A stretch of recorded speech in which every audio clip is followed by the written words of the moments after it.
How much to rent a U-Haul?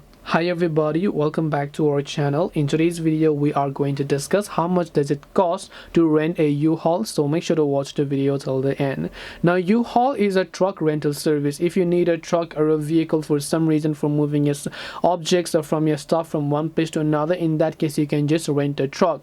Now the fees really depends upon the time that you want and the amount of days that you want as well, and from the location and the pickup location and the drop off location. So here you can say pickup location, drop off location, select a pickup date, tap the get rates option, because there isn't really a fixed price. Sometimes for a day it can cost up to $19 US, anywhere between $60 US depending upon how long you are trying to rent a truck for. So this all really varies. All you can do is you can just come to uhaul.com and simply try to check for trucks and trailers, select a pickup location and get the rates. And hope this video helped you. If you have got any questions, feel free to leave them down below. Thank you for watching till the end of this tutorial, and see you soon in the next video.